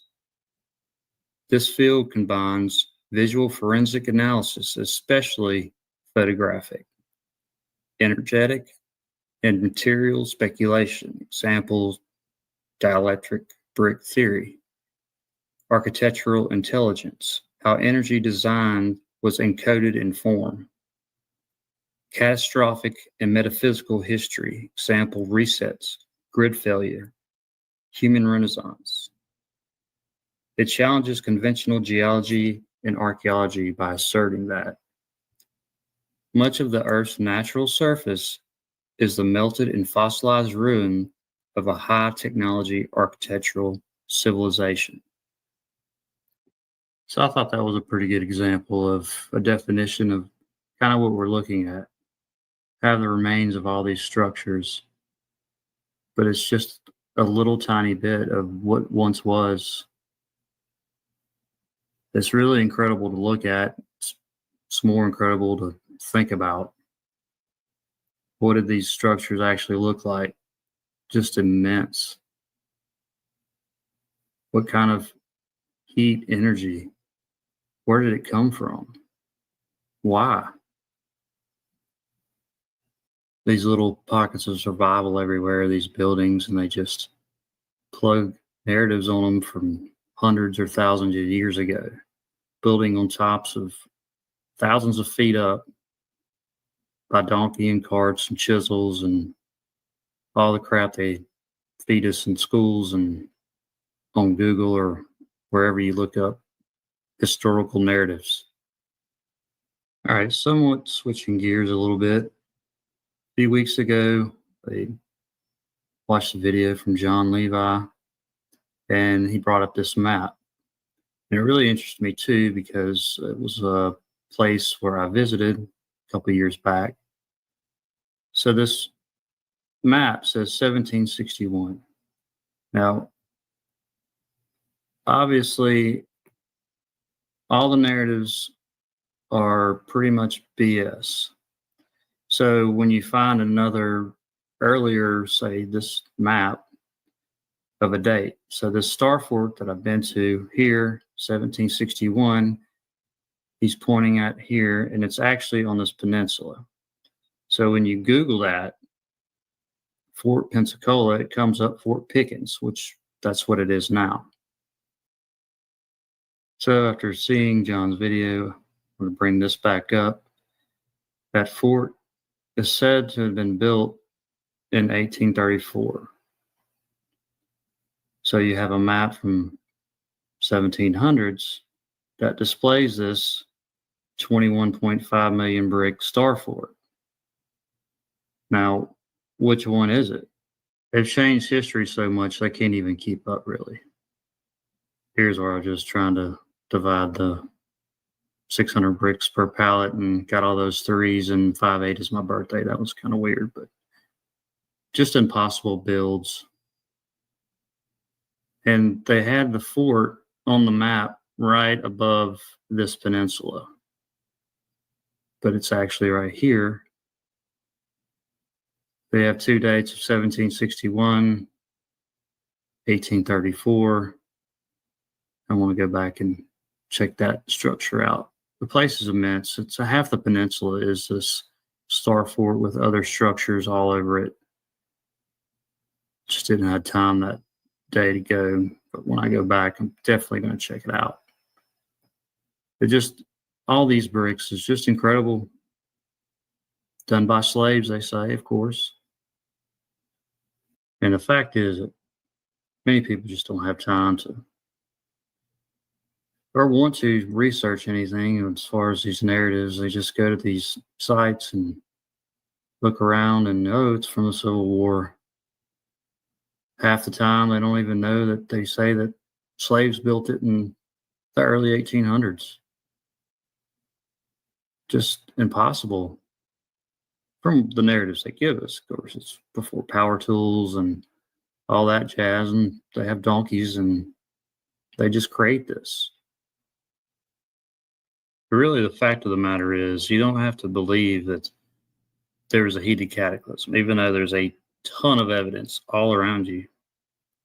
But you can't believe the stupidity of the narratives that you look up on any historical site, any of them. They change things so much to begin with. And second, the narrative they give us, where we're pretty much all cavemen up until the Industrial Revolution, it should insult everybody's intelligence. Here's a few shots from Russia, circuit board-like structures. What did all this used to look like? Look at the frying effect, melting effect all around it. Out in the middle of the water, out in the middle of nowhere, of course. It's just what they did back then. They have to protect nothing. You can just follow all the way around. You can see little pockets of melting. Stuff kind of leaning over. Almost completely wiped out and gone. This kind of stuff is all under the ocean. Most of the stuff has been scrubbed. Noticeable stuff on Google Earth. If you're looking out in the ocean. But here, what would cause this? So what do they tell the locals?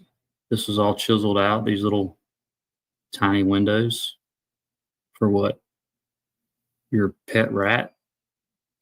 And you can see the terracing is just going down, melting down here, barely left over little holes. You know, they were at some bigger windows or whatever they were before here, and they just slowly disappear. And this is probably what they say is all natural, all this stuff here. So you can see that it was some kind of structure. Red brick looks like still left over down here. Devastation and rubble all under it, melting from under itself. This is now geology. Well, I mean, that's what they call it, geology. It's fakeology. I think you could even believe it more if they said hey, this was like an anthill, and 1,000 years ago there were huge ants and they just burrowed all this. That would be more believable to me. Just structure that's just totally in ruins. All this in the background. Look at that. This is everywhere. Pyramid-like straight lines up and down. All I have to do is kind of just look at this. I can make excuses of some kind of earthquake or something bowing this up. But who would construct like this? Look at this. It's a mess. Nothing's level. To me, all this just bowed up in this intense cataclysm, whenever that was. A fried motherboard. That's all it looks like. Now we're going to go into a share from Maria. It's in the Czech Republic. I think the narrative says something about possibly this part here was built 200 years or so ago, you know, whatever on that. But I like this example because you can see the sloping of the so-called rock, all of it, this whole hill. And I don't think this was built 200 whatever years ago. I think this is just left over, and then they plug a narrative as far as they built a bridge right there, much needed. You know, you can go from here to here. You can look out. You know, it'll just take us ever long to do that. Okay. This slope here, this is just a wall. This over here changed a little bit more. And then you have this left that didn't turn completely into blocked up geology, fakeology. Now you got to really be bored back in the day to say this wasn't here. And this is leaning like almost 45 degrees everywhere. You're like, hey man, you want to help me build this bridge from here to here? Why? Just bored. I got like a lot of donkeys and stuff, and we can gather slate and rocks and make a hell of a bridge just to walk over here. It slipped in my folder somehow, but look, why in the hell would you do this? And forget about this down here. Look at this. What's up here? Where's the water fountain? I mean,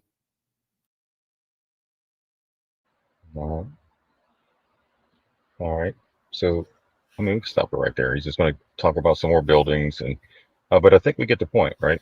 And that's why we're so concerned about these data centers and what they're doing with all this energy they have to build with these nuclear power plants and all this reckless shit, because they didn't learn from history. That's why they erased it, so that we keep repeating the same shit. And I'm tired of repeating the same shit. We've been here in the beginning. We're here in the end. We got to correct everything in between. They say the Can I give a hopeful perspective for a second? Mm-hmm. So if you look at the Bereshit, Beresheet, the Bereshit prophecy, it says that there is a turning of ages that happens on a 26,000 year cycle, and that is supposed to happen any day. And the Bereshit prophecy, though very old, sort of lines up with the fifth dimension Arcturian stuff that you can find on BitChute. But the Bereshit prophecy is Noahistic.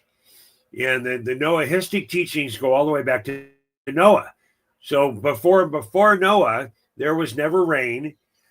That's why everyone was so convinced that Noah was a drunk, was because he was talking about this rain thing, right? And no one had ever seen rain before. So my point is that if I go back and I can go to the Hopi prophecy of the four winds, there's a Cherokee prophecy also, but all of them say the same thing. There's a celestial prophecy that is the one that is the most pertinent here, because nothing can stop what is coming is celestial first.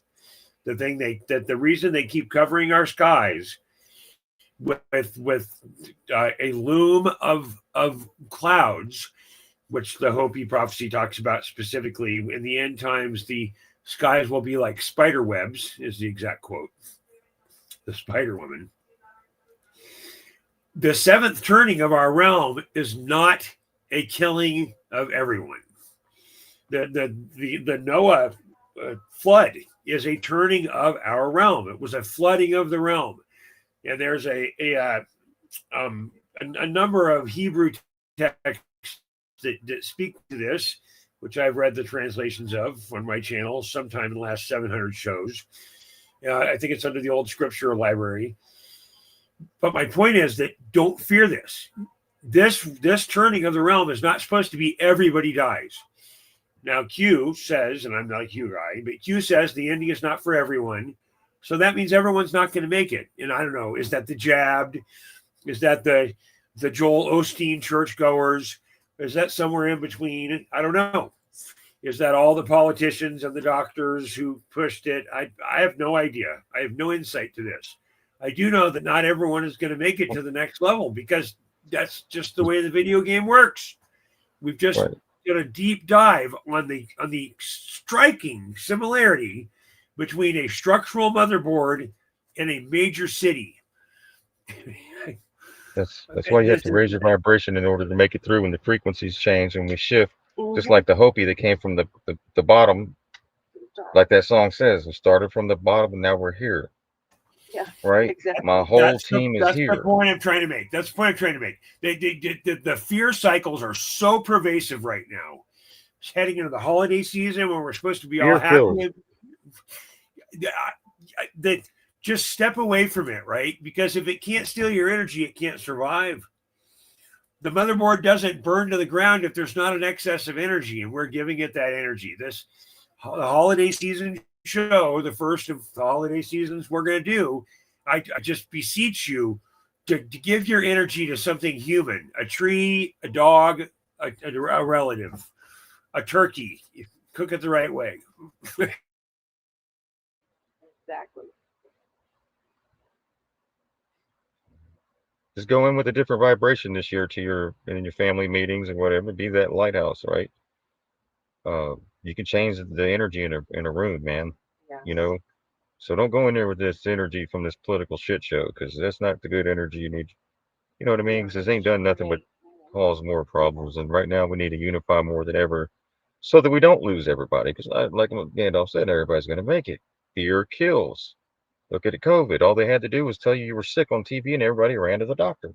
That's how easy it is, right? And I'm not picking on anybody, all right? Because my brother did it. Everybody's done it, and everybody's got some in their family, right? But you know, I've survived thousands of rounds of shots in the military, so I'm pretty sure a lot of people are going to pull through on this.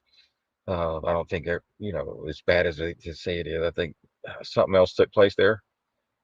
Like the protocols in the hospitals. So they put you in fear, told you all your symptoms, which we all have every symptom that they tell you, no matter what big pharma commercial you see.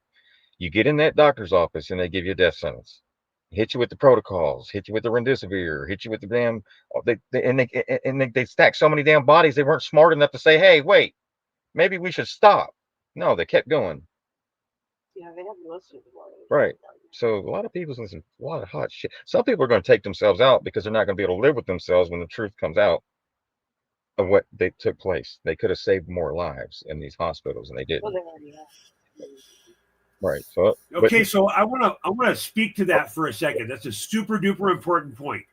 If you are listening to this podcast and you are part of a government agency that was supposed to help the homeless, or you're part of a medical organization that was supposed to help people during COVID, if you're part of a police enforcement unit that did things they shouldn't have done, and without you knowing it, you did some shit you weren't supposed to do. This is a process called truth and reconciliation. And you can do that all on your own. You can go walk in the field and hug a tree. You can, I recommend you do not go to a building that is a church of some sort in your religion. Go do this by yourself. The spirit of inner standing. The spirit of inner standing. I will totally channel Mike Penny during this rail, because he and I used to talk about this all the time. The spirit of understanding is a courageous stance. You're living in this right here. Look at the screen. That is a motherboard in a city, and you're plugged into the matrix. So the way you unplug this holiday season is that you play a board game. You have a basket in your house where when they walk in the house, everyone in the house has to put their phone in a bucket. That you can't have a conversation with someone who's not physically next to you. This is a great rule. This is a great game rule. You can't talk to anybody. You can't text. You can't update your status. You certainly cannot take a picture of food and post it on Instagram. I challenge everyone here to disconnect. Gandalf, Oh, no, you're gonna short circuit everybody. I love the holiday season. I can piss on a bunch of fires all at once. So our ability to unhook from this, is based on a family engagement, people. A family engagement. So, oh, well, my family, we're going to do a Zoom meeting. You're not part of our audience if that's probably your primary goal. But my point is, this is real. Look at the stacks. That's RAM chips. That's yes, this is the same thing. You're plugged in, right? Unplug by spending time with people, actual humans, or dogs, or horses, or mules, or chickens. I fly in the face of this. Or sheepdog. Sheepdogs require treats. Yes. So I'm just going to say the same thing again and again here. We have to break the matrix, and the way we do that is with personal engagement. However you get to that, solving that problem in your holiday season, I recommend buying less from China, finding a local grocer, a local farmer, a local butcher. Get back in the game, people, and the game is human, not technology.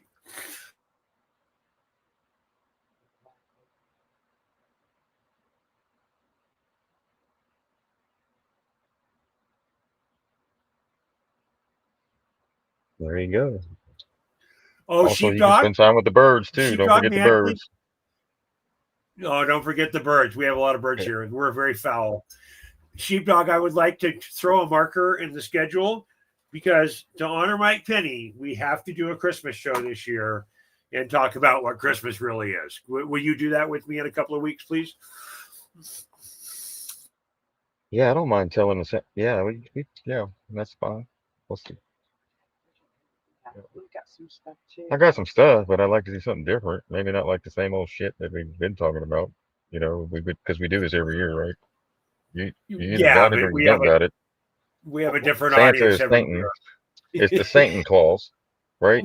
Santos Fibonacci talks about the Santa Claus actually being comes down from the claw stone down, the oil rises up. Right. Dark brings a present to your funeral, and that's a good move. Right.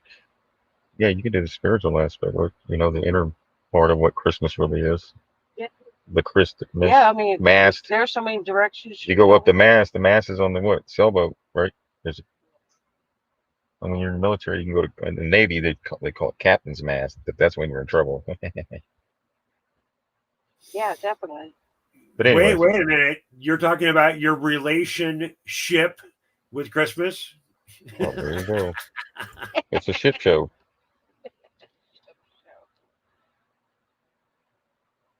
Total ship show. Mothership. How come the fathership ain't coming? I never heard anybody talk about the fathership, but everybody's talking about the mothership. It's weird, ain't it? The Well, You're fathership waiting is on an Spider-Man and alimony. Spider-Woman showing up. Fathership is an alimony payment, sheepdog. They've destroyed the family. That's funny how they exclude the mother from everything, but they know what a mothership is. They know what a motherboard is. yeah, I'll have to repost that one of my group watches today. This man was talking about the women would bring back that the women would fight off the evil one. They're doing it right now. Yeah. That's the return, right? Yes. The women are the ones that are collectively. If you look at, if you really took a tally, men to women, we would probably be 80% Okay, that one. to 20, That I one. would think. It talks about the male and the female. Like this one right here. Here, let me pull this up. Oh, I already stopped sharing here. Let me share this real quick. Here we go. Let's pull this up right here.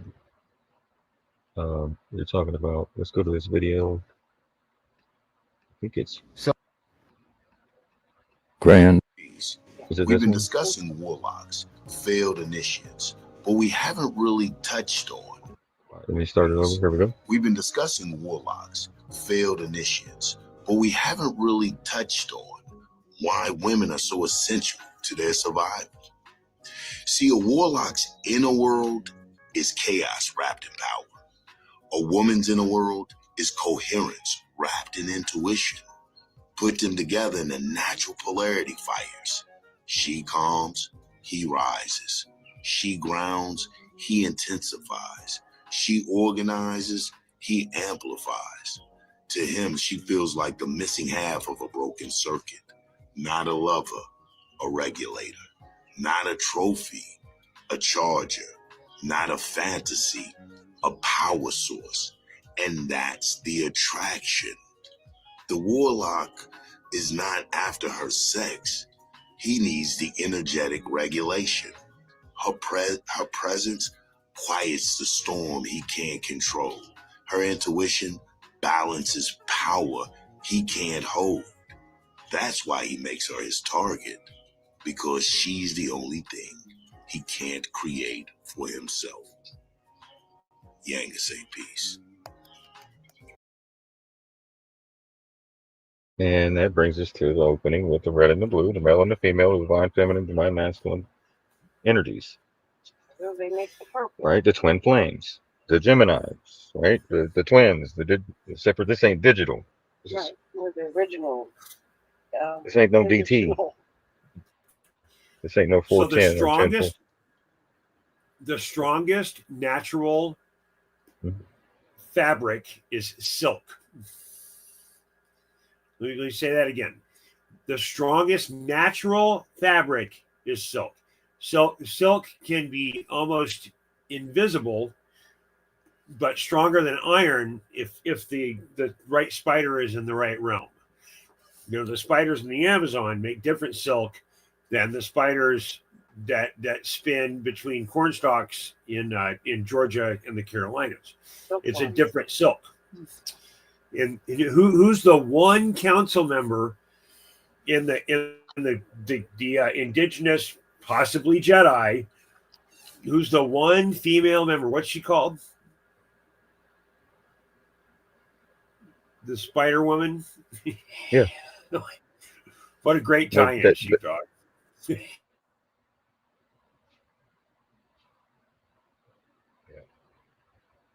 Pretty good show. Pretty good presentation tonight, I believe. Yes, sir. I know it's a Good. lot, but everything's connected, right? Nobody's separate from the mother and the father. We are one with that. So don't let anybody tell you you're taking God out of this. That's impossible. Everything's God, the creator. What are you talking about? If I got that kind of power, then shit, I would have done changed all kinds of other shit. Right? So the name of God has changed in every era. In this current realm, it's called Siri, Alexa, Microsoft, Grok, Grok. Chat GBT. Yeah, I get what you're saying. Yeah, ask Grok. They always on X. Hey Grok, is it true that so and so did so and so? I'm like, dude, y'all can't go look this shit up. You can't go search for yourself. You're gonna keep asking somebody for it. So now you're asking AI to give you the answers, right? See, Because we're becoming a lazy society. So So fast forward 20 years from now, and everybody's going to be Grok educated, and that's going to be dangerous. Yep. Or Siri, or whatever the damn you call. That thing that you tell her to wake up. Hey Siri, how the hell she hear you if she wasn't listening? Right. Like that movie, what's it called? Oh shit, you went blank. Yeah, I did. Idiocracy. Okay, there. Yeah, that's it. Go watch the movie Idiocracy, and don't look at it as just a movie, but look at it as prophecy.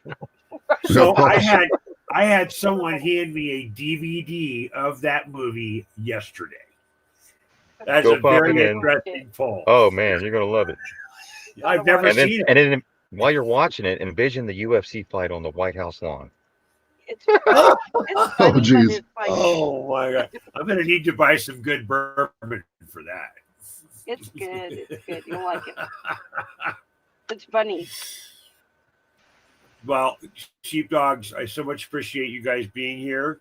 I have to migrate and go cook dinner. I'm at 2 hours, which is my Tuesday night threshold. Are we doing a show on Thursday? Because I can come up with some holiday crap around this same topic, which I'd love to do again. Well, this is my mom's last, probably her last Thanksgiving. So, yeah, I'm not doing shit tonight yet. I'm done for a few days. Good for us. I love that answer. I have a roast to cook. Yeah. So, we'll still be in contact in the Telegram chats and stuff like that because there's people that, that are going to be spending it alone. And like you said, Gandalf, the mental health issues, I'd really take that seriously, especially in our tribe. I try to keep that in mind of people that, maybe spending that alone to try to make it a little bit better for them, So we will do a little morning thing, but other than that, it's just going to be, like you said, unplug, go hug a tree, go spend some time with your dogs or, and then come, that way we can come back regenerated and ready to rock and roll Sunday night or whatever, Tuesday next. Yeah. So Sunday. Yeah. So I want to throw a bone to anyone who's going to have to spend this holiday alone. Here's something you can do in your community. And I've been doing community outreach for decades. Homeless veterans was my specialty for 20 years in Orlando. Here's what you do. You tomorrow on Wednesday, the day before Thanksgiving, which I swear used to be last week, Mandela effect, find a place to volunteer. If you don't, you're not going to cook for yourself because that's the most depressing thing ever.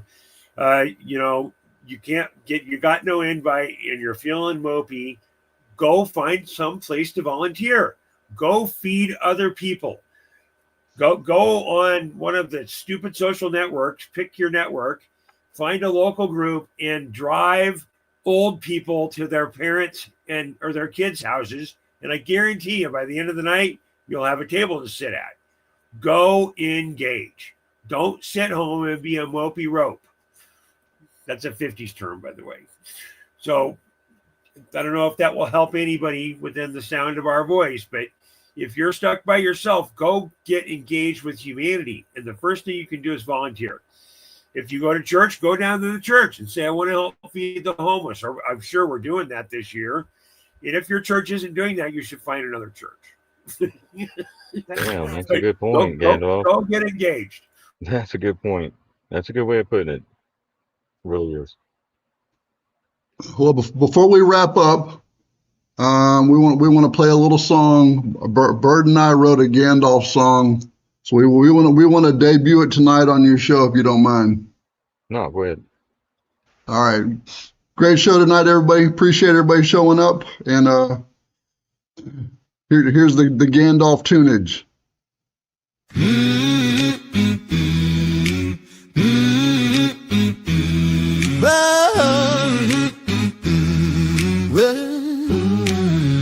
Day starts way before dawn. In the dark, trolling through badlands, never acting like a pawn, pounding the keyboard with harsh commands.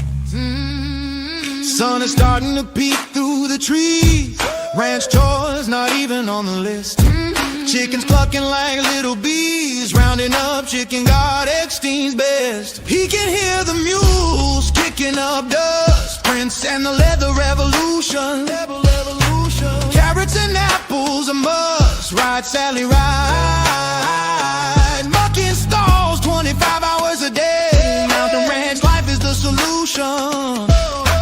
Pitchfork heavy full of hay. Here's the story of the shepherd of the flock. Wizards bringing him up, both of them hair and white locks. The youngest one is a little diva to the grand wizard. Time is a human construct, disposes his phone in a fiery cage, is not to be disrupted.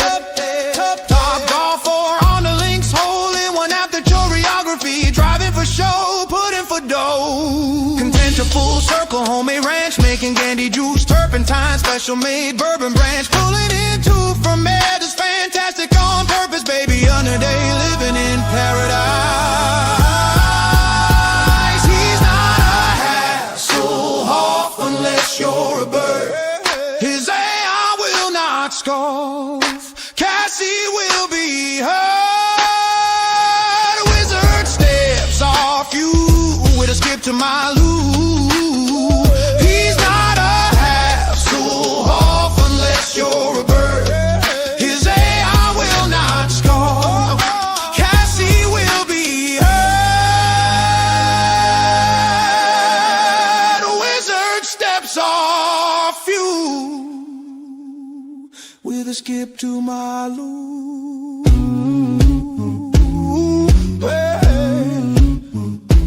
Wizard Gandalf, speaker of apocryphal scripture, we follow your lead. Good night, everybody.